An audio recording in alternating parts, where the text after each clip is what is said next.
From Hollywood, Palmolive Soap, your beauty hope, and Halo, the shampoo that glorifies the hair, presents the Judy Canova Show, starring Judy Canova.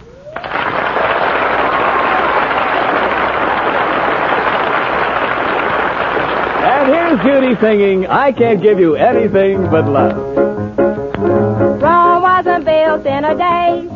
You have to pay for what you get. I will be here when you find me, so come and find me, my little pet.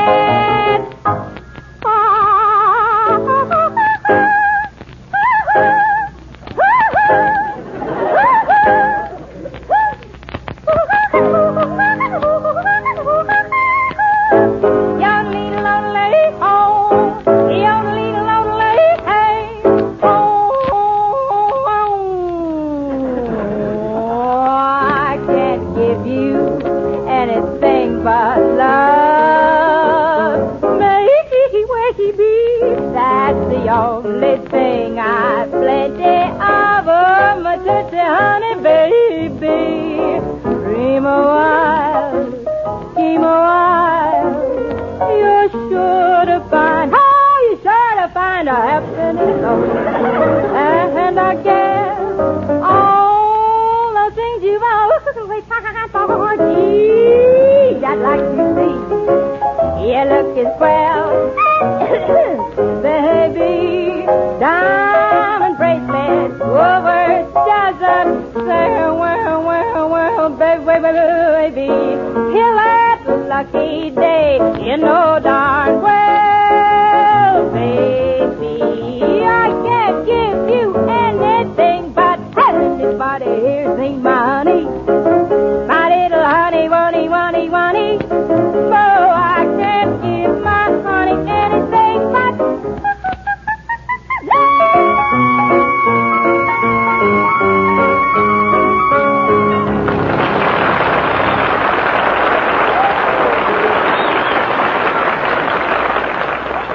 Well, a great change has taken place in Judy's life. Judy, together with her cook Geranium and Pedro, the handyman, is moving from the country to fashionable Brentwood to live with her wealthy society aunt.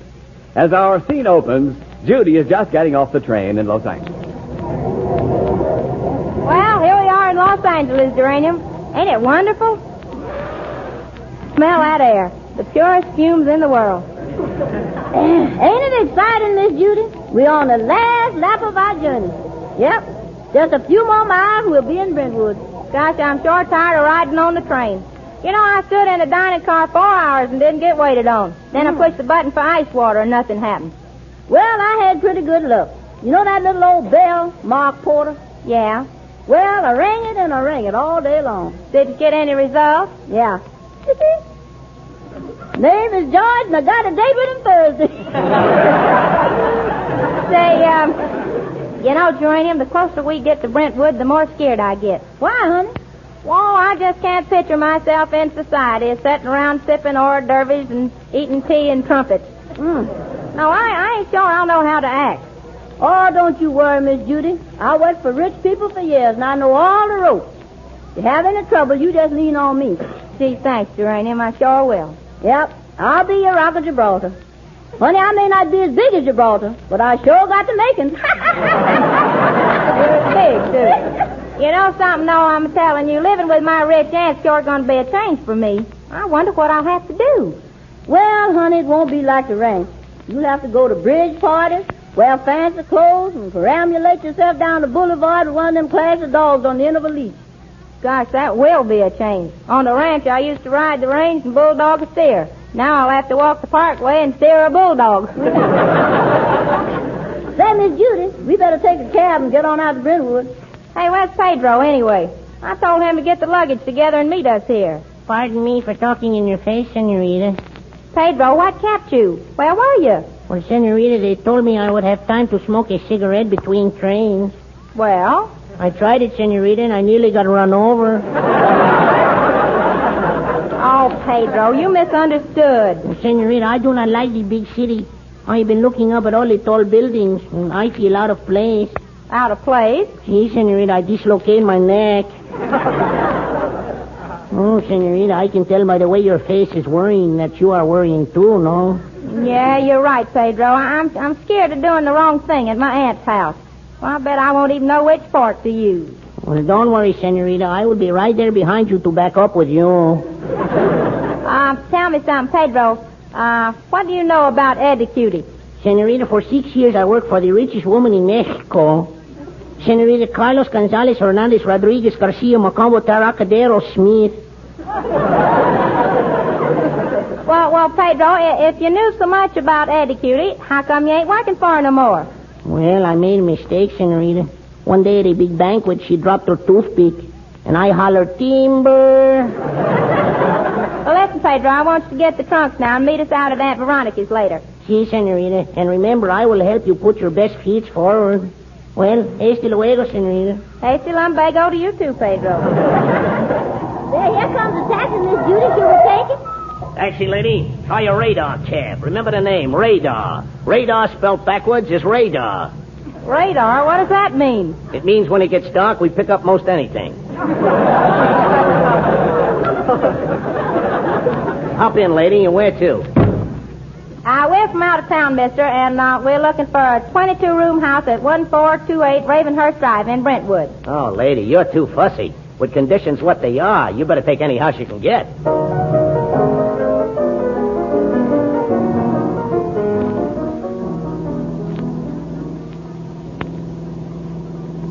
Whew.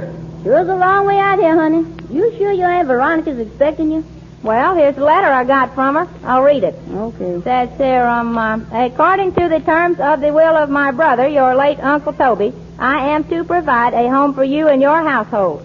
Well, that means you got to take me and Pedro, too, huh? That's right.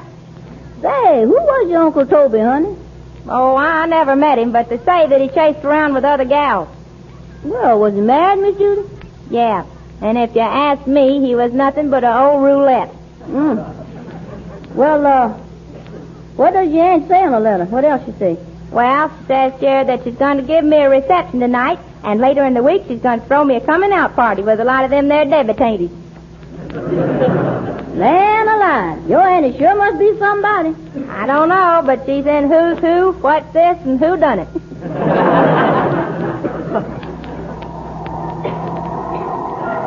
You owe me $3, lady. Here's the house. This one with the 7 gables. 7 gables? Gosh, I sure hope one of them is Clark. Here's your money, driver.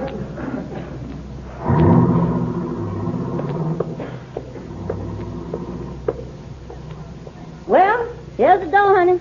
Gosh, I'm excited, Geranium. Here I am starting at the bottom of the social ladder. Maybe if I play my cards right, I can reach the pinochle. Should I ring the doorbell, honey?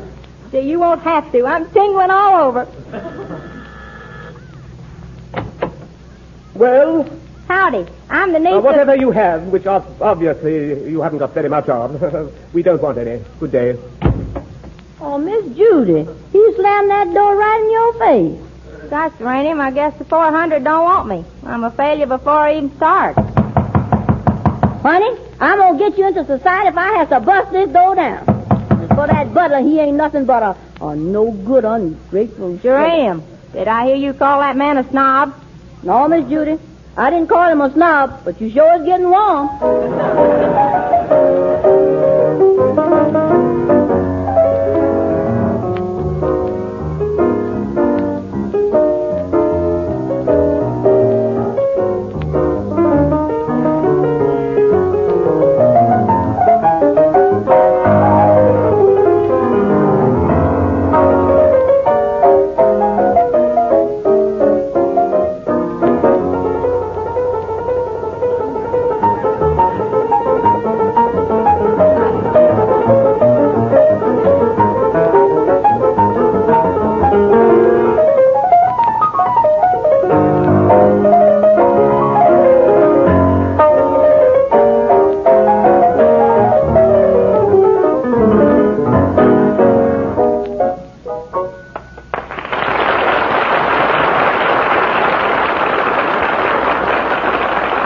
And now back to Judy at her aunt's mansion in Brentwood. As our scene opens, Judy is still pounding on the door.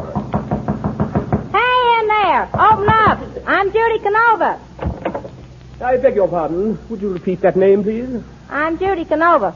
And for Pete's sake, who are you? I am Mrs. Veronica Frost Butler.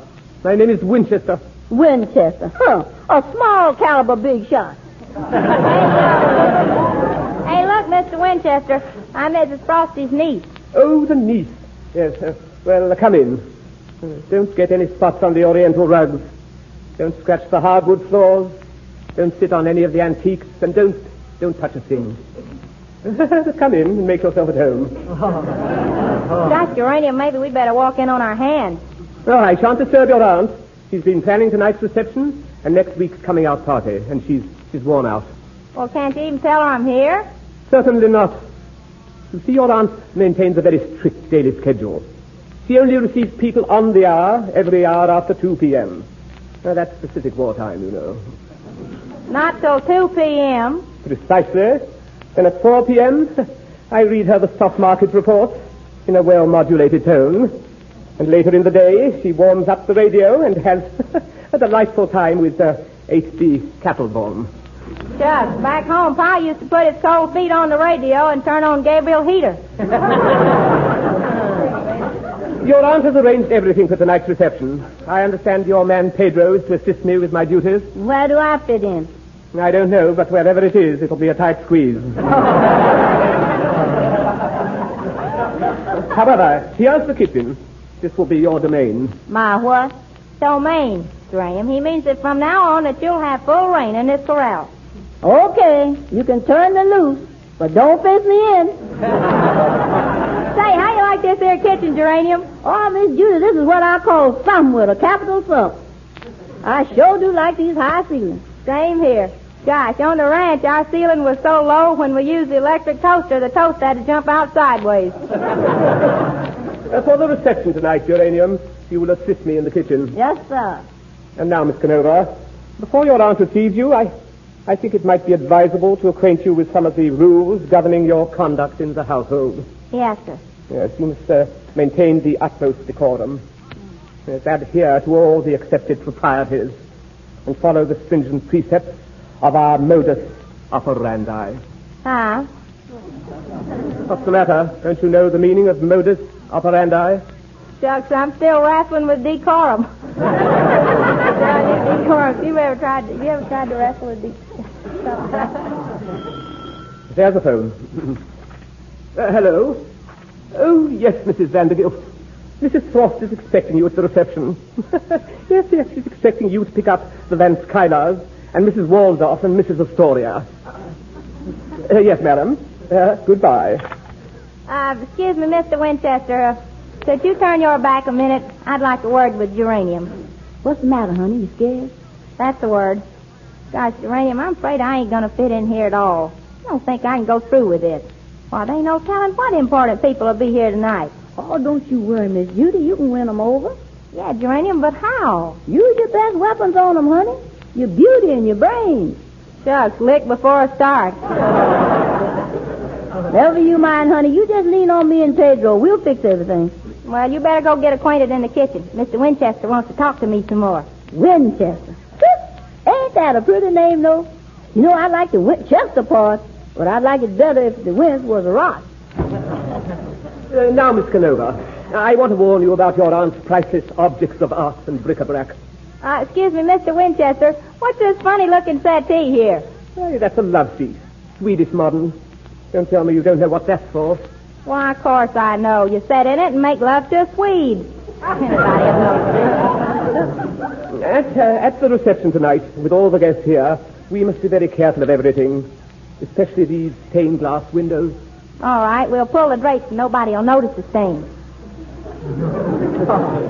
Miss Canova, you don't seem to realize that those windows are priceless and... Heavens to Betsy! Oh, dear, someone broke the top frame.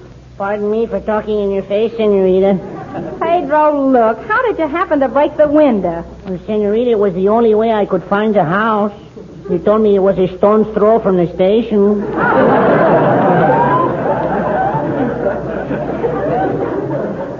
Miss Canova, who is this strange apparition with the split infinitives? Senor, I am the fellow who is supposed to help you at the reception tonight. Ridiculous. What do you know about bottling? Senor, for 6 years I was the chief bottler at the 7-Up bottling plant. Mr. Winchester, Pedro is from south of the border. Don't tell me I'm looking at a real Pan American. And don't tell me I'm looking at a real American pan.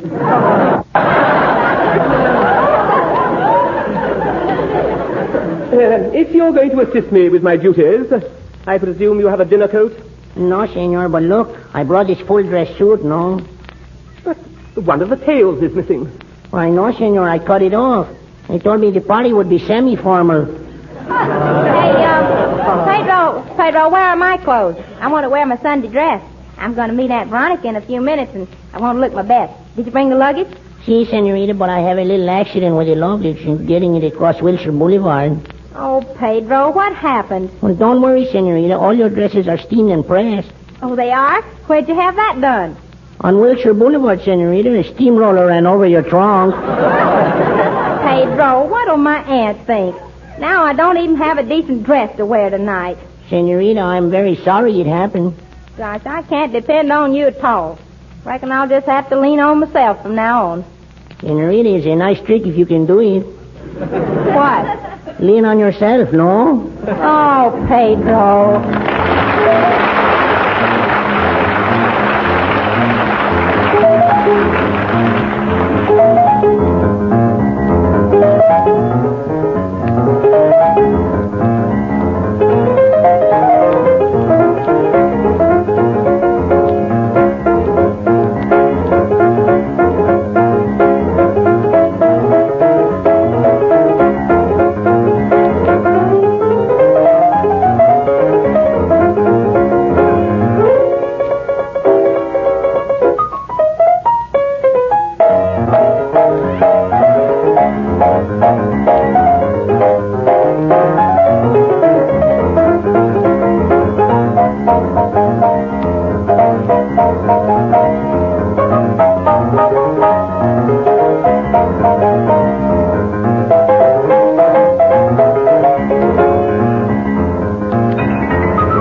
Winchester, when's my aunt going to come downstairs and meet me? I should think you'd want to postpone the ordeal. When your aunt's beauty sleep is disturbed, she's as mad as a hornet. Oh, there's the hornet buzzing for me now. Winchester! What was all that commotion down here? Madam, your niece has arrived. Howdy, Aunt Veronica. Put her there. I'm very sorry, but I can't see a thing. I always use an eye shield to keep out the sunlight. Winchester, help me off with this eye shield so I can get my first look at Judy's face. There, madam, it's off. Howdy, ma'am. Oh, my goodness. Winchester, put it on again. Gosh, Aunt Veronica, you know something? You're just like I pictured you in my mind. Really? Yep. Not too tall, not too short, just mediocre. Oh, dear. Winchester, what are we going to do? It's obvious that my niece is not ready to mingle with people of gentle breeding. I suggest, madam, that you call the whole thing off. Oh, no, it's too late, Winchester. I can do something about the next week's coming-out party, but we'll have to go through with the reception tonight. Yes, and unfortunately, madam, we've invited the cream of society. Well, say, what do you think I am, skim milk? Hey, what's the matter? Ain't I good enough for this shebang? Well, it's not that, my dear. It's just that you're not socially adjusted. I ain't?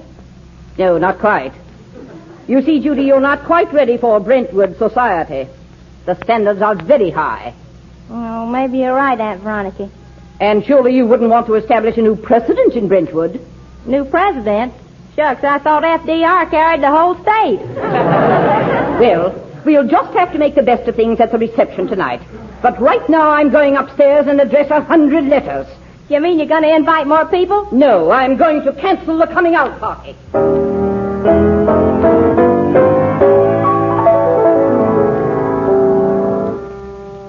And yeah, Geranium, she's going to cancel the coming out party. I guess I'm just a social washout. Yeah. I overheard your aunt tell that butler that you wasn't in the running at all. Said you wasn't well groomed. Where'd you want to run me? Brentwood or Santa Anita? Oh, gosh, Miss Judy, I'm having my troubles, too. Yeah, what's the matter with you? Well, that newfangled stove is acting up. Uh-oh, here comes your aunt now. Guess I better scramble to the kitchen. Well, Judy, I've written the letters canceling the coming out party. But we'll have to make the best of tonight's reception. Gosh, Aunt Veronica, I hope I don't cause you any more trouble. Senora Frost, do you ring the buzzard for me? Yes. I want you to mail these letters. Si, senora. And, Pedro, do you thoroughly understand your duties as butler? Remember, when the guests arrive, the butler takes their coat. Oh, sure, I know. And the footman takes their shoes, no? Oh, heavens. Well, buenos dias, senora. I go mail a letter. And hurry back. The guests will be here in a minute, and we'll need you at the front door. Oh, Judy, are you sure he can handle the guests at the door intelligently? Well, I don't know about Pedro as a butler, but I know I don't think you should have sent him with those letters. Pedro ain't so smart. He might not know where to mail them. Hasn't he ever been to a big city before? Well, sure. He went to New York once and cried like a baby at Grant's tomb. At Grant's tomb? Yes'm. He stood in front of Grant's tomb and shaking his head and crying, "Oh, Carrie, you poor feller, how did this happen?" And now, Judy, about the reception tonight. I want you to be very careful of your manners. There will be a number of charming men present. And, Judy, I don't want you to be too forward. No, ma'am. Now then, if a handsome man comes over, kisses your hand, and says you're beautiful, what do you do? I don't do nothing. I just lie there on the floor and they throw cold water in my face. Well, Geranium, what is it? Say, ma'am, I don't understand these newfangled stoves. It says to put the roast in at 350. Well? Well, how can I put it in at 350 when I only weigh 242? Well, do the best you can with the stove. The guests will be here any minute. Now, everyone to his post, and remember, my receptions are a Brentwood tradition.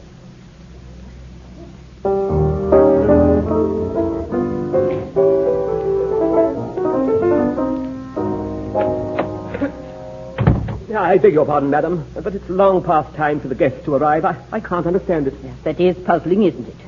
Hey, ain't Pedro at the front door acting as butler? Yes, he is, and I assure you that he knows very little about butling. Why, Pedro's a good butler. Madam, I have studied the subject for 24 years, and all I can say is, poof. How do you like that? He studies for 24 years, and the only word he knows is poof. That's the back doorbell, Judy. See who it is, please. Oh, hello. Who are you? Well, my taxi, my cab. I'm outside. I'm parked outside. Parking is fun if you got. I haven't got one. Say, what do you want here? Well, my meter is tick. It's tick. Tick. Went the meter. Clang. Went the transmission. Boy, my taxi cab's in a terrible shape. Oh, so you're a cab driver, huh? Hey, say, have you seen any people lately? I'm missing a couple of people. You mean that some of your customers came into this house? Yeah, they told me to wait. They said they were coming in for some change. Change. I could stand a change myself. You know, I went to Lake Arrow, Big Bear Lake once, but the altitude made my nose bleed. Hey, look, mister, you better run along. I think you're mistaken. None of your customers are in here. Well, I saw them come in. I got 20/20 vision. 20/20 vision. Ceiling 0. Roger.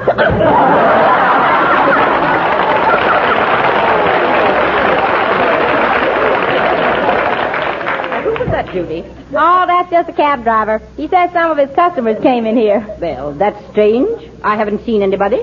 But I found a lot of wraps and overcoats lying on the living room floor. Pardon me, but all the guests are here. How am I doing, no? But where are all the guests, Pedro? Well, the front closet is crowded with them, Senorita. Good heavens! In the closet.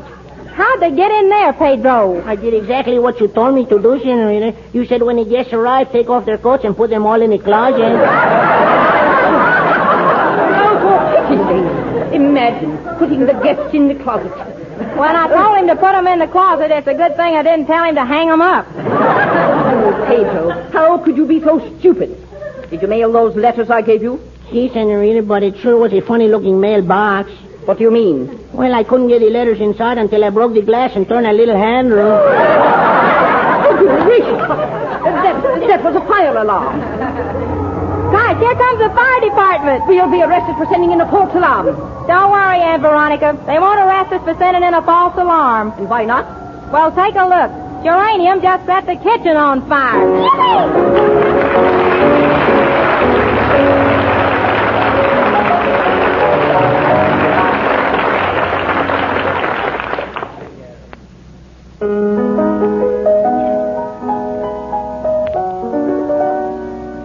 Tears on my pillow each morning.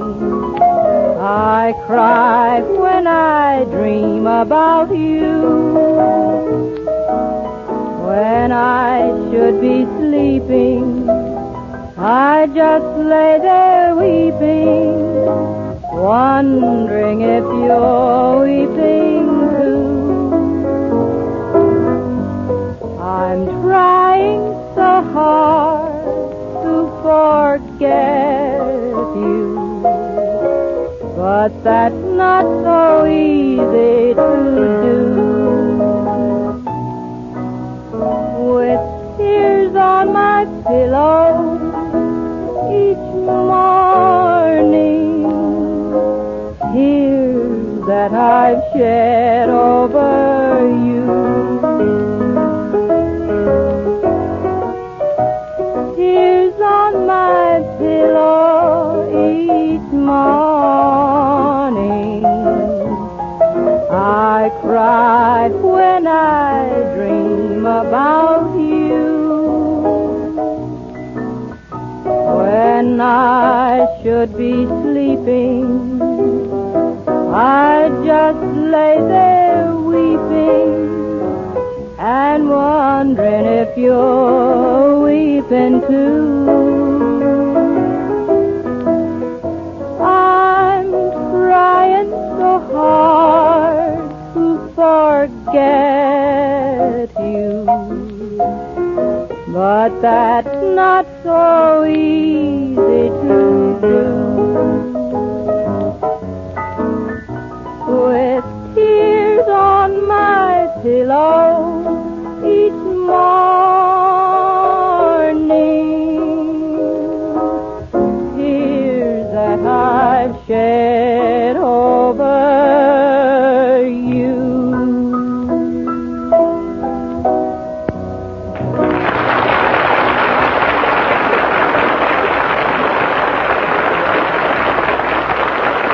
Well, folks, I reckon I didn't do so good at my aunt's house tonight, but I'm sure going to try hard to make the grade in society. I hope y'all will remember to be back with us next week at this very same time. And remember our two products, Palmolive Soap, Your Beauty Hope, and Halo Shampoo that glorifies your hair. This is Judy Canova from Hollywood saying, good night, soldier, wherever you may be. My heart's lonely without you. Good night, soldier, tapped to reveille. Good night, everybody. Finds me dreaming about you. This is the National Broadcasting Company.